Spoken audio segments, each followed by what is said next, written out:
Guruve Gauri Chanjaya Radhikaya Tadale Krishnaya Krishna Bhaktaya Tadabhaktaya Namo Namaha Vanchakalpatruvishcha Kripa Sindhavebhacha Patitanam Bhavanebhyo Vaishnavebhyo Namo Namaha Jaya Shri Krishna Chaitanya Prabhu Nityananda Shri Advaita Gadadhara Shivasari Shri Gaura Bhaktavinda Hare Krishna Krishna Krishna Hare Hare Hare Rama Rama Hare Hare. Dhanavad Pranam devotees. So this is again answering a question that I received. It's a hopefully pretty short answer. It's not really a topic that I really am into discussing so much, but I don't want to discourage people from writing questions that they may consider important to them. And I'm also not the last word or authority on everybody's subjective things. So this is more a partial video of my personal feelings and also what I've gleaned from Guru, Sadhu, and Sastra on this particular subject. So devotee wrote and asked me the question about devotees' participation in politics and world events. I think I'm paraphrasing, so I think that's how the question was couched. There was a pretty long discussion on the question that was sent. They started to go into details about various things and so forth, so on. I don't really want to deal with all the various topics that came up, so I'm just dealing with the idea of politics and bhakti in general. So there are some devotees, obviously, who feel an absolute, put it in a box, tie it in a bow, and throw it in a river when it comes to political considerations and all of that. There are other devotees who think, oh, we don't want to be victims of spiritual bypassing, therefore we should become involved in all of these things and try to pick a right side of the political, social arguments and so forth. Then there are other people who could care less one way or another, right? So I, again, am only speaking my own subjective opinion in some ways, and then what I've gleaned from Guru, Sadhu, and Sastra.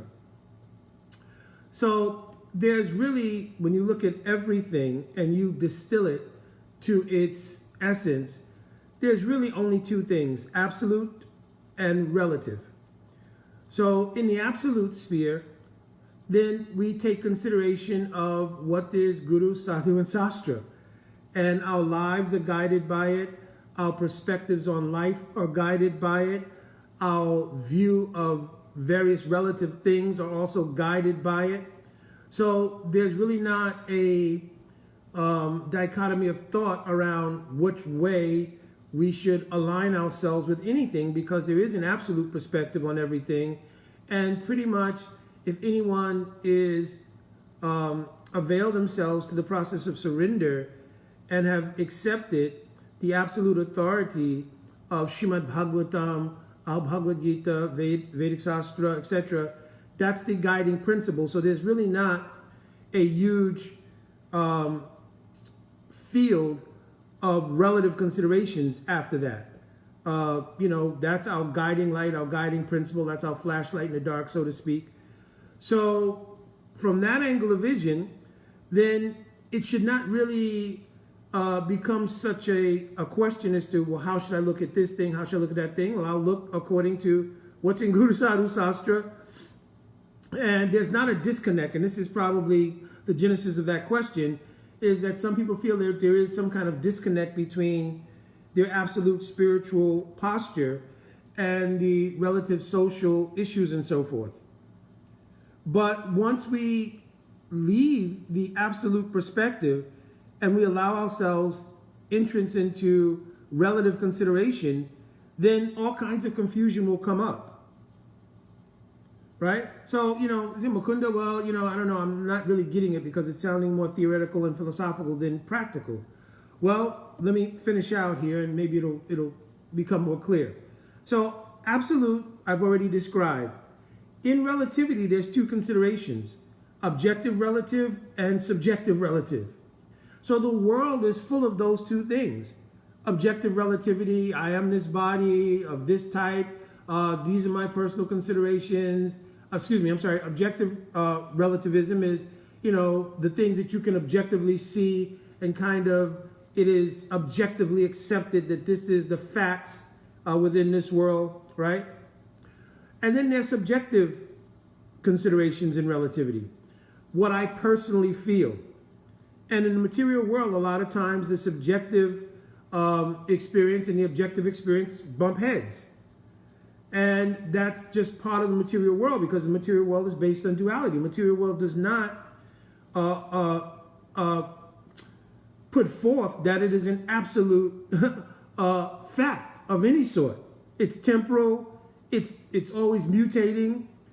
So subjective and objective relativism is always going to be in flux, and there's always going to be dichotomies and bumping head and so forth and so on.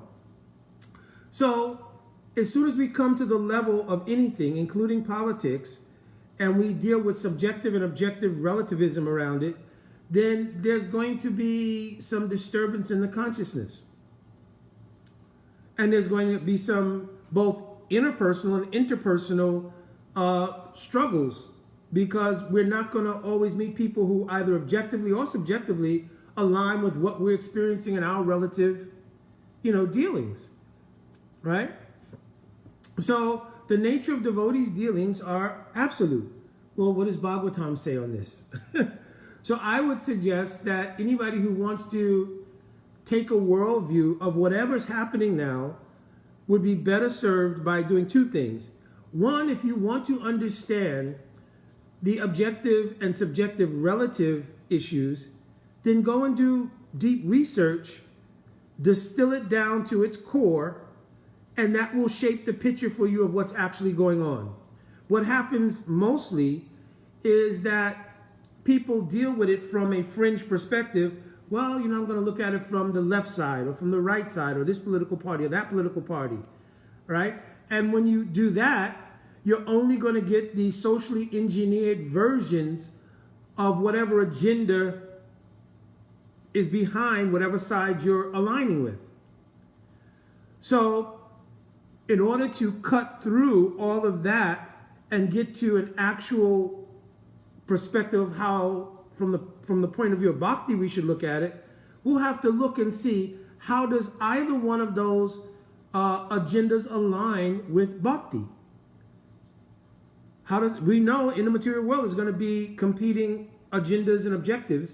How does any one of those things or parts of them align with Bhakti? And that's what we will have resonance with.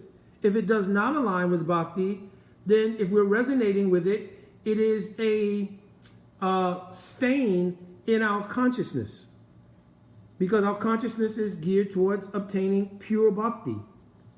And if we allow something relative to come into it, especially something that's relative and does not resonate with Bhakti, therefore doesn't really have the ability to be utilized in the service of Bhagavan, like in Yukta Vairagya, then our Bhakti will have some disturbance. And I've seen that even among devotees, political arguments arise. And I've always said, listen, either party or either side of the argument, has anybody gone independently, done research, and looked at all the variables on both of those sides, come together, and then put that on the scale of Bhakti and see where it's really at? And in most cases, not. Most cases, it's either previous secular life experience or a particular absorption, whatever the social engineering is around that subject, and taking one side or another according to what you feel about what you've heard via, legacy media and all these things, mass media. So, we want to, as devotees, weigh more the subject matter. And as I'm saying, you can either research that thing very deeply and try to go to the core of it, if that's what you want to use your time doing, and then get an understanding of the truth about that thing. Now, if you don't want to do that because you have an emotional connection with one side of an argument or one side of a political dynamic or another, then really it's just a waste of time. Because you're never going to come to anywhere near what the even real facts of something are. Because you have to, first of all, I'm trying not to get into this too deeply, so you can see me, sort of trying to circle the issue, because I don't want to get into it deeply, because most devotees don't really have that kind of energy. They don't want to go in and start looking up this, looking up that. What is the history of this? Why does this exist? What's the facts around it? Why this happened? People don't want to do that. They just kind of want to resonate with a side that makes them feel one way or another. So, but without that kind of depth of research, without a look at the history of the agendas behind things, without understanding, for instance, in the political arena, if you don't understand what is globalism, what is sovereignty, what is all these things, if you don't know those dynamics, but you're entering into a discussion just on the basis of your subjective, or even you have a small group that agrees with you, or a larger group that agrees with you, and you're basing everything on that, you're never going to come to any kind of how it relates to Bhakti. You're never going to come to any perspective of what's the truth about these things. So, best thing to do is to first develop what is Guru, Sadhu, and Sastra. For instance, if you want to understand the dynamics of what is socially happening now, we know this is Kali Yuga. Of course, this is a very special Kali Yuga because of the appearance of Mahaprabhu. It's called Danya Kali. But go to the 12th canto Srimad Bhagavatam, first chapter, and look at the expectations of what is supposed to come, and look at how much of it is already present. That's a way to kind of understand the dynamics of what is happening. If you go through the verses of the 12th canto Srimad Bhagavatam, they predict what the features of Kali Yuga will look like. Manda Sumanda Matayo, Manda Bhagyu Padrita, all these different things. People will be argumentative, people will be short-lived, people will consider themselves clean simply because they took a shower, right? Because they're not talking about any kind of internal cleanliness, right? People will be known to be religious simply because they wear the garb of a particular religious tradition, right? People will be known as powerful based on wealth and sexual prowess. All these things are written in the 12th canto of Srimad Bhagavatam. And where you see that played out in the social fabric, you should know it to be an agency of Kali. It's really not that deep. It's an agency of Kali. It doesn't resonate with Bhakti. Therefore, I would not have association with it literally or subtly by mental resonance or by participating in the kind of politics that align with those sort of things. Right? So it's that simple, really. It's that simple. And anybody who wants to make it really so much more complex is because they may be looking for an avenue to find their happiness that comes from aligning with one of these kind of perspectives. And therefore, because if you look at it, even from a social engineering perspective, from the time we're young, we get through media certain kinds of, subtle team alignment ideas. For instance, if you're in New York City, you like a certain sports team. If you live in Chicago, you like a different sports team. And so even though that's pretty benign, when you think about it, the idea of aligning people's psychology with a particular team, right? That seems just, like I said, it seems benign. It's just entertainment and so forth and so on. But what that does is create a subtle kind of division based around something that's useless. People playing with balls of some sort, right? Round balls, oblong balls, small balls, larger balls, right? So people doing this, it creates divisions based on teams. And some people, that becomes so extreme. I remember I was traveling in Europe. When I was working, playing music, and I went to Dundee, Scotland. I remember I had a show in Dundee, Scotland. And at the venue, I was standing outside, which I a lot of times would do before shows.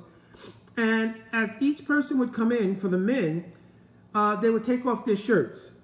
And everybody just kind of had on white t-shirts. I was like, I don't know, is this some kind of, is this a thing that's the theme for the night, or is there any reason? So I asked one of the security personnel, well, what's the thing with everybody taking off shirts? It's not like it's just cold and people taking off coats, but people were taking off their shirts. He says, no, well, if you look closely, most of the shirts here have emblems from different soccer teams, or football teams as they call it in Europe.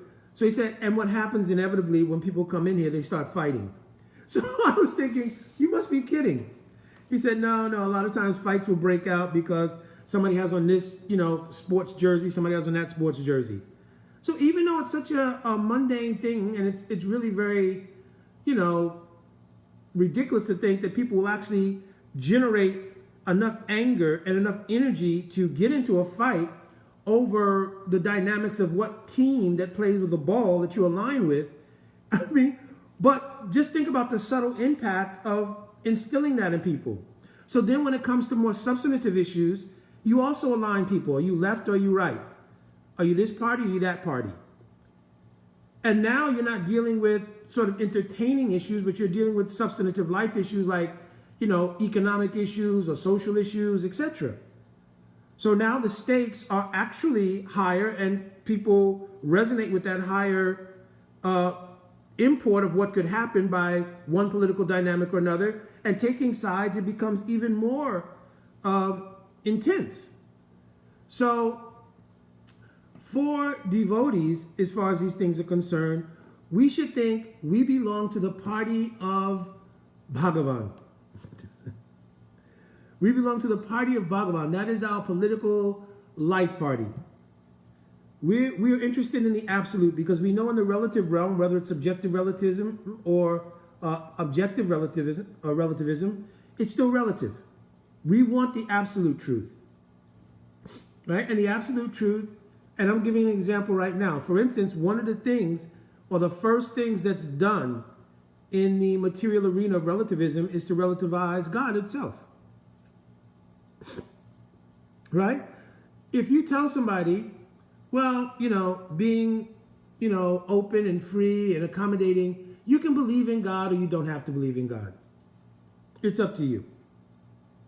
Well, from a social perspective, what you've just done is you've taken away the very nature of what's absolute. God is an absolute fact.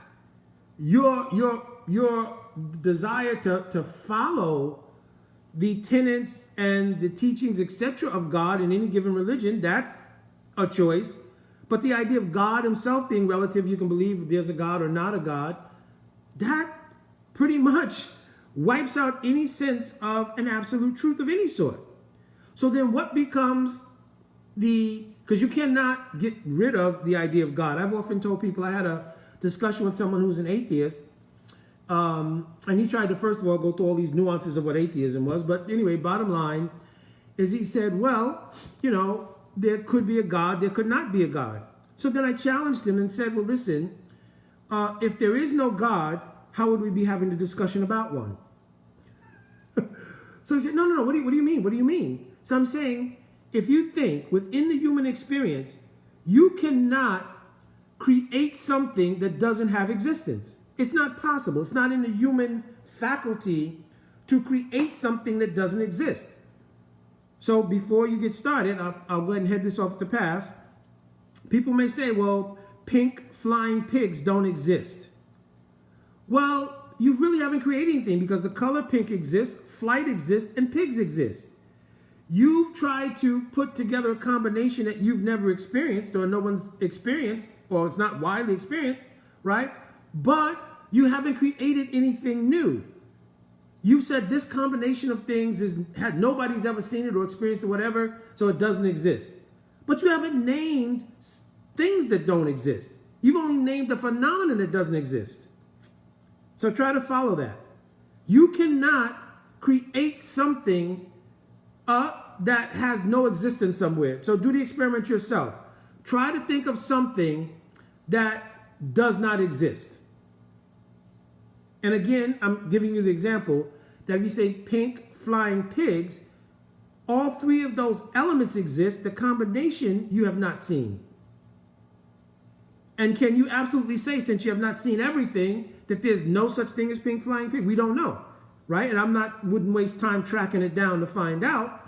But the point is, you've not created something, meaning the elements of things that don't exist. Because the color pink, the nature of flight, and the animals, pigs, they all exist. So, of course, in academia, they're going to come up with all kinds of, logical fallacy arguments and so forth and so on, but these are facts, right? So bypassing all of the, academia and all of this kind of, sort of intellectual gymnastics to try to avoid the fact that actually you cannot conceive of something that doesn't exist, because that's not in human capacity. We're not God. Because we're not God is the reason why we cannot create something out of nothing. Therefore, there's nothing you can think of that does not exist. And if so, I invite anybody later on in the comments or whatever, you can put that in there. Well, this doesn't exist. Because if it came into your mind, it has existence. It may not be in your experience. Or it may not be in the combination, like pink flying pigs. You may not be in your experience. But the things themselves exist. The color pink, flight exists, and pigs exist.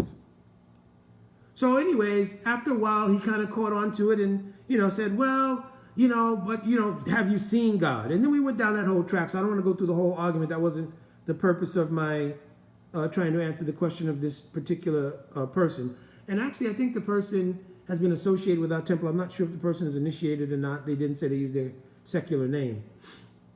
But anyway, back to our point is that if we look from the absolute perspective at everything, then how we align with anything, whether it's politics or whatever objective or subjective relativism is there, we will extract from it what is relatable to the absolute truth, and that's our mile marker, or that's our substantive stance on a particular issue, right? So you can name any issue that's in the public forum that's, debatable issues, right, from political perspectives, but we will stand where we find absolute truth. And you'll find that those who are anti-God, so to speak, or anti-absolutism, their first thing will be to do is to present the idea that your stance is religious. In other words, to try to dismiss it as being another relative thing, because if the idea, back to another point, if the idea is that there is a God, or you don't have to accept there's a God, if that stands, everything is relative. And there is no truth anywhere.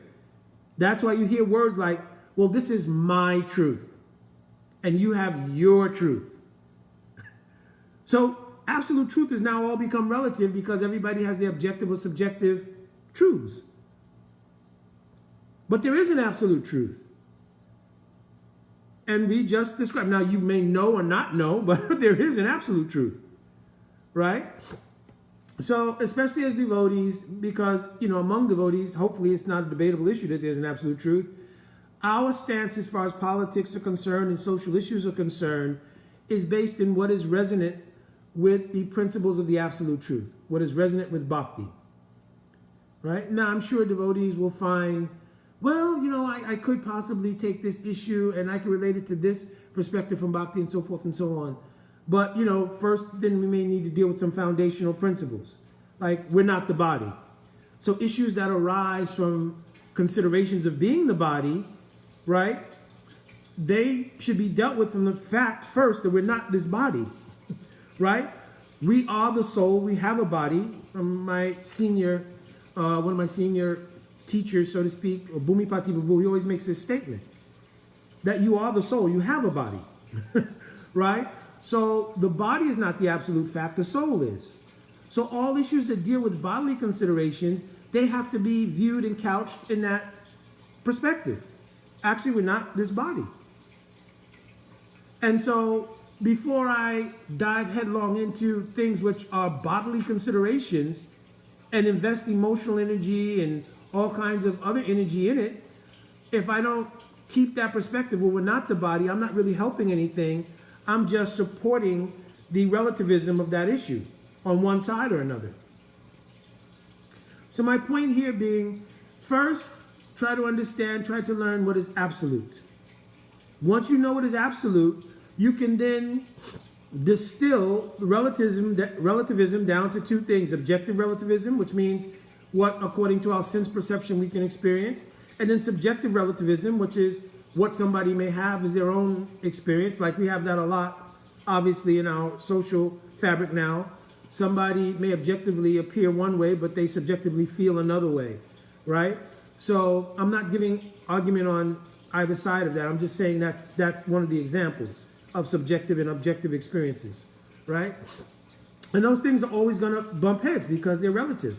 They're part of duality.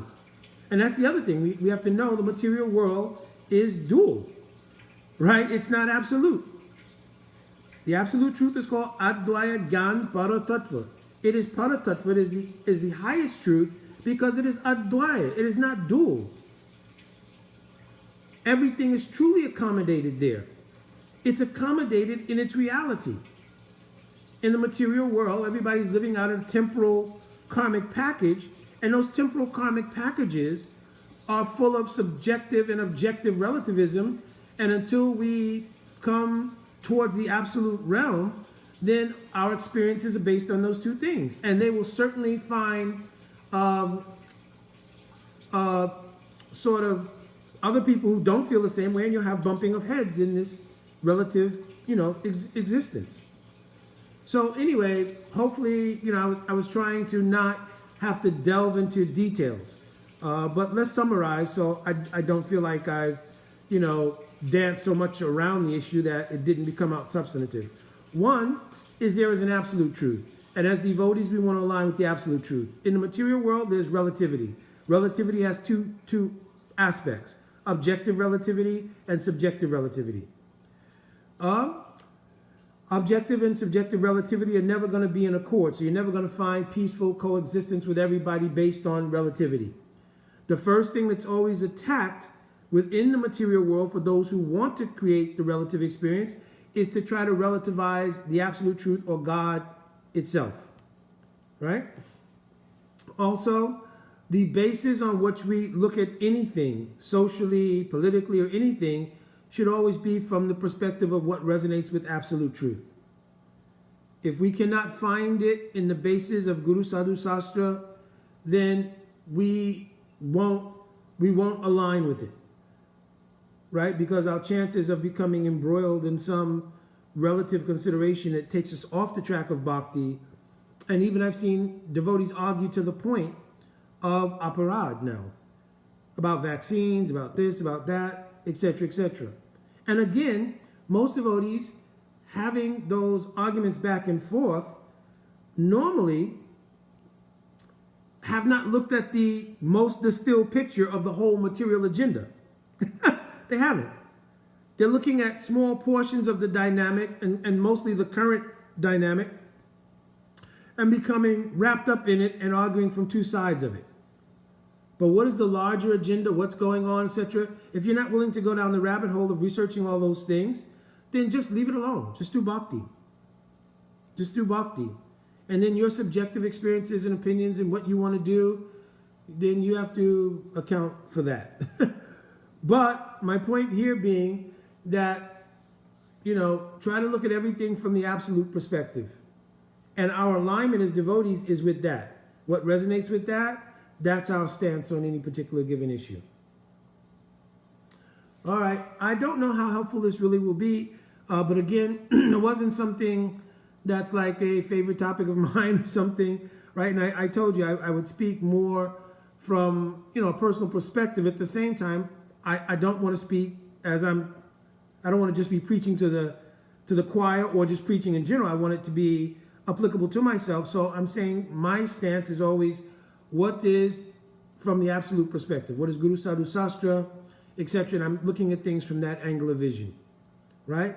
I've done a lot of research into the material facts also, but again, I don't know if that's a rabbit hole people want to go down, and it's not necessary to go down that rabbit hole. If you take things from an absolute perspective, that's the safe path of bhakti. All right, Dandavat Pranam. Vancha kalpaturubhyascha kripa sindhubevacha patitanam pavanebhyo vaishnavebhyo namo namaha. Jaya Shri Krishna Chaitanya Prabhu Nityananda Shri Advaita Gadadhara Shivasadi Shri Gaura Bhaktavinda. Jai Radhe Radhe.